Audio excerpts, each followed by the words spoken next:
Hello everybody.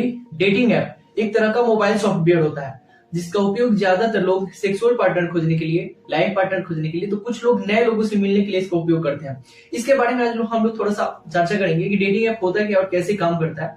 तो चलिए start करते हैं। डेटिंग ऐप एक तरह का मोबाइल सॉफ्टवेयर होता है जो किसी भी स्मार्टफोन में इंस्टॉल करके इसको यूज किया जा सकता है। यहाँ पे जस्ट आपको एक प्रोफाइल क्रिएट करना होता है और उस प्रोफाइल में आपको एक अपना बायोडाटा लिखना होता है जिसमें आप लोग अपना name, job profile, sexual orientation और क्या चीज पसंद करते हो, आप क्या चीज नहीं पसंद करते हो, ये सारी चीजें आप वहां पे डालते हो। और इसके आधार पे अगर कोई पर्सन आप में इंटरेस्टेड होता है वो आपको लाइक करता है। मानिए अगर कोई पर्सन आप में इंटरेस्टेड है और आप भी उस पर्सन में इंटरेस्टेड हो तो आप लोग क्या करते हो, एक डेट सेट करते हो। उसके बाद आप लोग क्या करोगे, डेट करना शुरू करोगे और उस डेट के दौरान आप लोग एक दूसरे को जानने की कोशिश करोगे कि सामने वाला जो पर्सन है वो लाइफ टाइम के लिए, फिर लाइफ पार्टनर के लिए सुटेबल है या नहीं है। अगर ये सारे ऐप ऐसे ही स्मूथली काम कर रहे होते तो कोई प्रॉब्लम क्रिएट नहीं होता। लेकिन प्रॉब्लम क्रिएट तब होता है जब इसका उपयोग सेक्सुअल एक्सप्लॉइटेशन और फाइनेंशियल फ्रॉड के लिए किया जाता है। 2018 में जयपुर में एक केस हुआ था जहां पे दुष्यंत शर्मा एक लड़के थे जिनका उम्र 28 साल था। उनका मर्डर एक प्रिया सेठ नाम की लड़की के द्वारा कर दिया जाता है। इसके बारे में हम लोग थोड़ा सा जानते हैं। दुष्यंत शर्मा जो थे उनका उम्र 28 साल था, वो जयपुर में रहते थे। वो क्या करते हैं, टिंडर ऐप पे अपना एक अकाउंट बनाते हैं जहां पे वो अपने आप को एक वेल्दी बिजनेसमैन बताते हैं, जिसके आधार पर प्रिया सेठ इनको राइट स्वाइप करती हैं, इनमें अपना इंटरेस्ट दिखाती हैं, इनको लाइक करती हैं और फिर ये दोनों एक दूसरे को डेट करना शुरू कर देते हैं। एक दिन क्या होता है कि प्रिया सेठ इनको कॉल करती हैं और अपने अपार्टमेंट पे बुलाती हैं। जब ये दुष्यंत वहां पे उनके अपार्टमेंट पे पहुंचते हैं तो वहां पे प्रिया सेठ का एक दूसरा पार्टनर मौजूद रहता है और ये दोनों मिल करके, प्रिया सेठ और उनका जो दूसरा पार्टनर था, वो दोनों मिल करके जो है दुष्यंत शर्मा से 10 लाख रुपए का डिमांड करते हैं। लेकिन दुष्यंत शर्मा के पास 10 लाख रुपए नहीं थे। वो क्या करते हैं, अपने पापा को कॉल करते हैं, उनसे 10 लाख रुपए मांगते हैं। लेकिन उनके पापा के पास 3 लाख रुपए थे तो वो उनको ट्रांसफर करते हैं। लेकिन प्रिया सेठ को 10 लाख रुपए चाहिए थे तो उनको नहीं मिल पाया। तो वो क्या करती हैं और उनका पार्टनर दोनों मिलकर के दुष्यंत शर्मा का मर्डर कर देते हैं। एक दूसरा केस देखते हैं रचिता अग्रवाल का। रचिता अग्रवाल नोएडा में रहती हैं, जो कॉर्पोरेट सेक्टर में वेल पेड जॉब करती हैं। उनका उम्र करीब 35 साल है। उनकी लाइफ में कोई ऐसा पार्टनर नहीं था जिसके साथ अपनी बातों को शेयर कर सके, जिसके कारण वो क्या करती हैं कि डेटिंग ऐप को डाउनलोड करती हैं, वहां पे अपना प्रोफाइल क्रिएट करती हैं और वहां पे उसी दौरान उनका मुलाकात होता है एक राजत नागपाल के व्यक्ति से, जो अपने आप को मर्चेंट नेवी में बताता है। और उसके बाद दोनों आपस में बात करना शुरू करते हैं, नंबर एक्सचेंज करते हैं, चैट्स वगैरह शुरू होता है, फिर डेट करना शुरू करते हैं।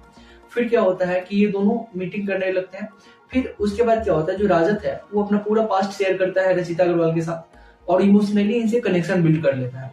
फिर क्या होता है कि कुछ दिन के बाद रचिता अग्रवाल को पता चलता है कि ये जो राजत नागपाल है वो एक सेल्स पर्सन है, ये मर्चेंट नेवी में नहीं है और इसका जो नाम है वो भी झूठ है।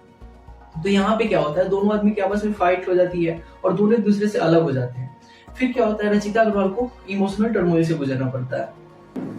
ये सारे डेटिंग ऐप दो तरह से काम करते हैं, जिसमें पहला होता है फ्रीमियम और दूसरा होता है प्रीमियम। फ्रीमियम में क्या होता है, स्टार्टिंग में कुछ सर्विसेज आपको फ्री में प्रोवाइड किए जाते हैं। जितने सारे ऐप होते हैं वो फ्रीमियम में आपको स्टार्टिंग में कुछ सर्विस फ्री में प्रोवाइड करेगा। और मान लीजिए, एक एग्जांपल से इसको समझते हैं, मान लीजिए किसी लड़की से आप बात कर रहे हो तो उसमें क्या होगा, स्टार्टिंग के कुछ चैट्स आपको फ्री में प्रोवाइड करेगा, लेकिन आगे का चैट कंटिन्यू रखने के लिए वो ऐप जो होगा वो आपको सब्सक्रिप्शन लेने के लिए बोलेगा। लाइक मान लीजिए कभी कभी क्या होता है, जब आप फेसबुक या फिर यूट्यूब या फिर कहीं भी किसी भी सोशल मीडिया पे स्क्रॉल कर रहे होते हो तो वहाँ पे बहुत अच्छी अच्छी लड़कियों का पिक्स दिखाया जाता है और उस पर लिखा रहता है find a girlfriend in a week. आप लोग एक्साइटमेंट में जाकर के क्या करते हो, उस ऐप को डाउनलोड कर लेते हो। ठीक, वहां पे जैसे ही उस ऐप को आप लोग डाउनलोड करते हो तो वहां पे क्या होगा, बहुत ज्यादा लड़कियों को, सुंदर सुंदर लड़कियों को आप लोग को पिक्चर दिखाए जाएंगे। ठीक, और उसके बाद क्या होगा, आपके मन में हो जाएगी खलबली और आप उसके बाद क्या करते हो, जैसे ही उस पिक्स को देखते हो तो आप लोगों को मतलब उससे बात करने को मन करता है और आपके बात करने से पहले ही उधर से बहुत ज्यादा मात्रा में आपके पास टेक्स्ट आने शुरू हो जाते हैं, जिसमें लिखा रहता है मैं आज के पहले कभी डेटिंग एप्स यूज नहीं की, अब मेरे पहले हो। और आप इतना खुश हो जाते हो कि उस खुशी में मतलब उसके रिप्लाई देने जाते हो और जैसे ही आप उसे रिप्लाई देने पहुंचते हो तो क्या होता है कि आपको एक सब्सक्रिप्शन लेने के लिए बोला जाता है। और जब आप उस सब्सक्रिप्शन को खरीद लेते हो तो जितने सारे मैसेजेस आ रहे थे वो अचानक से बंद हो जाते हैं। फिर क्या होता है कि कुछ देर बाद बहुत ज्यादा आपको कॉल्स आना शुरू हो जाएगा, जहां पे एक दो नहीं बल्कि बहुत ज्यादा कॉल्स आता है, बहुत सारी लड़कियों का आएगा। आप जब उस कॉल को रिसीव करने जाओगे तो वहां पे फिर से आपको जो है ऐप जो है वो बोलेगा कि आप फिर से कुछ पैसे पे करो, देन आपको ये सर्विस प्रोवाइड किया जाएगा। तो आप लोग क्या करते हो, वहां पे उसे भी खरीद लेते हो। एक्चुअल में यहाँ पे होता क्या है कि जिस लड़की से आप लोग बात कर रहे थे पहले, टेक्स्ट या फिर कॉल जो भी कर रहे थे, वो कोई लड़की नहीं होती। ये जितने सारे एप्स होते हैं वो बोट के द्वारा आपको कनेक्ट करके रखते हैं तब तक, जब तक कि आप लोग उसका सब्सक्रिप्शन ना ले लें। बोट क्या होता है? एक कंप्यूटर का एल्गोरिथम होता है जिसके साथ आप लोग मतलब उसको जैसा इंस्ट्रक्शन दिया जाता है वो वैसे ही काम करता है। और जब किसी ऐप के आप मेंबर बन जाते हो, उसका सब्सक्रिप्शन ले लेते हो, तो वहां पे बोट को हटा करके आपको किसी लड़की से कनेक्ट कर दिया जाता है। यहाँ पे क्या होता है, जितने सारे एप्स होते हैं, जितने सारे कंपनीज हैं एप्स के, वो सारे लड़कियों को हायर करके रखते हैं जो आपसे बातें करती हैं। मतलब बोर्ड को हटा करके जब आप मेंबर बन जाते हो तो उनके साथ कनेक्ट हो जाते हो और फिर उसके बाद क्या होता है कि आप लोग उससे बात करना शुरू कर देते हो। और उसके बाद दूसरा होता है प्रीमियम, जिसमें पहले की आपको स्टार्टिंग में ही उसका जो सब्सक्रिप्शन लेना पड़ेगा, फिर आपको जो है सर्विसेज प्रोवाइड किए जाए। एक सानाकुन कंपनी है जो बताती है कि उसके यहाँ 2000 से ज्यादा लड़कियों को हायर करके रखा हुआ है और इन लड़कियों का काम होता है जितने सारे फेक डेटिंग एप्स है उन पे काम करना, और जितने सारे डेटिंग्स ऐप है वो इसके लिए इनको पे भी करती है। और इन लड़कियों का काम होता है 15 दिन में करीब 4200 वीडियो कॉल्स को अटेंड करना।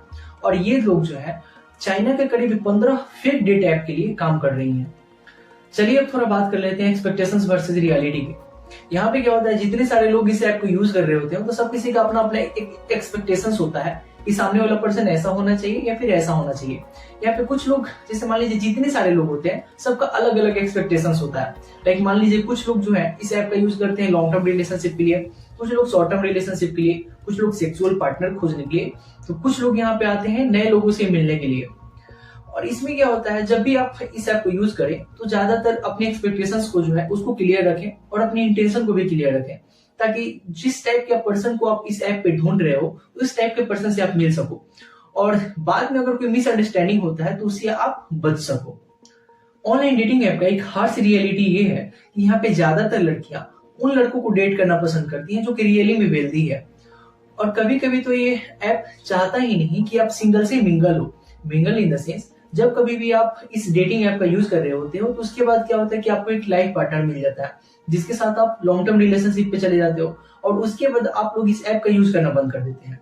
और जब आप इस ऐप का यूज नहीं करते हो तो इस ऐप का क्या होता है, रेवेन्यू कम होने लगता है, और कोई भी कंपनी ऐसा नहीं चाहती कि उसका रेवेन्यू कम हो।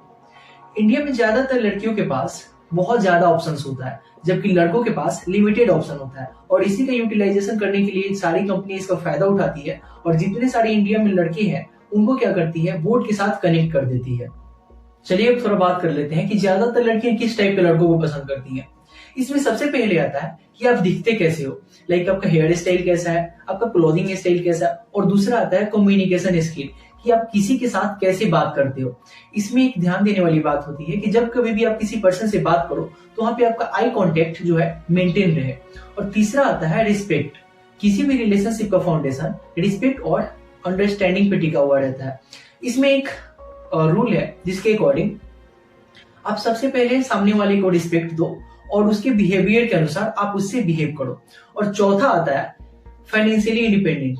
जब आप फाइनेंशियली इंडिपेंडेंट होते हो तो आपका डिसीजन मेकिंग काफी बेस्ट होता है। चलिए अब हम थोड़ा बात कर लेते हैं, जब कभी भी हम डेटिंग ऐप का यूज करें तो उस समय कुछ बातों को ध्यान में रखें, जिसमें पहला आता है रियलिस्टिक प्रोफाइल क्रिएट करें, दूसरा एक्सपेक्टेशंस और इंटेंशन दोनों क्लियर रखें, तीसरा इमोशनली इंटेलिजेंट होकर के डेट करें, और चौथा फाइनेंशियली फ्रॉड से बचें।